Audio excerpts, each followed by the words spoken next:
வணக்கம் மக்களே, சற்று முன் கிடைத்த தகவல் ஒன்றை பார்க்க போகிறோம்.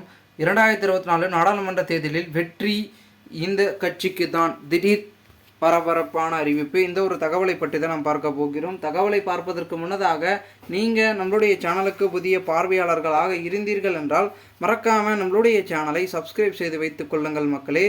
தற்பொழுது ஆங்காங்கே எக்ஸிட் போல் வெளியாகி கொண்டிருக்கும் இந்த ஒரு சூழலில் மிகப்பெரிய அளவில் தமிழகத்திலும் வெளியாகி கொண்டிருக்கிறது அரசியலின் முன்னெடுப்புகள்.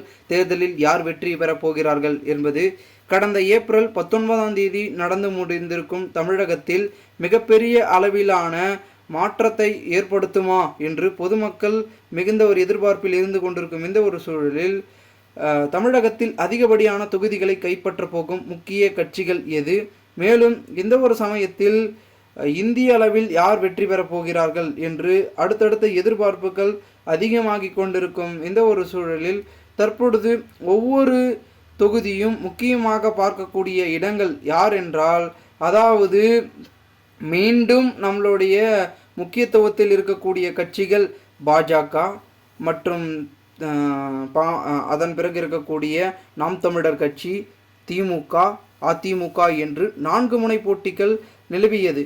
இந்த ஒரு சூழலில் தற்பொழுது இந்த 4 முனை போட்டியிலும் தீவிரமாக இறங்கி களத்தில் வேலை பார்த்து கொண்டிருக்கும் தமிழகத்தின் அரசியல் கட்சிகள் அடுத்தடுத்து அவர்களுடைய வெற்றியை பதிக்கப்பட வேண்டும் என்ற ஒரு முயற்சியில் ஈடுபட்டிருந்தார்கள். அதிலும் குறிப்பாக சொல்ல வேண்டும் என்றால் தற்பொழுது திமுகவை பொறுத்த வரைக்கும் ஆளுங்கட்சியாக தமிழகத்தில் வலம் வந்து கொண்டிருக்கிறது.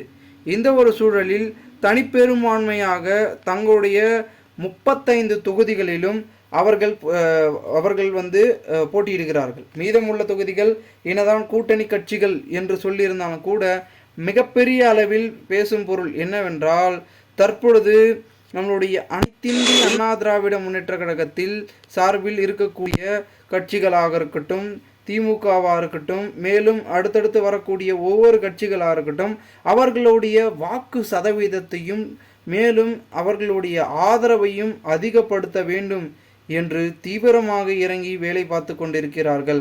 அதிலும் குறிப்பாக தேர்தலுக்கு பிந்தைய கருத்து கணிப்பில் திமுகவுக்கு 20லிருந்து 30 ஆகவும், அதிமுகவுக்கு 6லிருந்து 8% ஆகவும், பாஜகவுக்கு 1லிருந்து 3, மற்றவை 0 என்று கருத்து கணிப்புகள் ஒரு பக்கம் வெளியாகி கொண்டிருக்க, அடுத்த கட்டமாக மிகப்பெரிய அளவில் என்ன ஒரு பிம்பத்தை முன்னெடுக்க போகிறது நம்மளுடைய தமிழகத்தில் அப்படின்றது பார்க்கப்படுகிறது.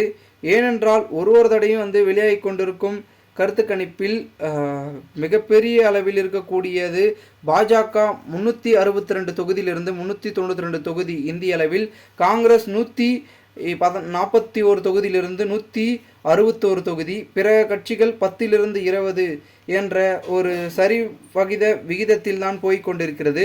ஸோ இந்த ஒரு சூழலில் தமிழ்நாட்டில் திமுக கூட்டணி அதிக இடங்களை கைப்பற்றும் என்று தேர்தலுக்கு பிந்தைய கருத்து கணிப்புகள் தகவல்கள், பெரும்பாலான கருத்து கணிப்புகள் திமுக கூட்டணிக்கு 35 அதிகமான இடங்கள் வெற்றி பெறும் என்று கூறியிருந்தாலும் கூட தற்பொழுது அதிமுகவுக்கு எந்த அளவிற்கு, மேலும் பாரதிய ஜனதா, அதனை எடுத்திருக்கக்கூடிய நாம் தமிழர் கட்சி என்று அடுக்கடுக்காக சொல்லிக்கொண்டே போகலாம் என்று சொல்லி கருத்து கணிப்பில் ஈர்க்கப்படுகிறது பொதுமக்களை. ஆனால் கருத்து கணிப்புக்கும் மேல் வாக்கு எண்ணிக்கையில் தான் அதிதீவிரமாக இருக்கும் என்று ஒரு பக்கம் அரசியல் கட்சி தலைவர்கள் சொல்லிக் கொண்டிருக்கிறார்கள்.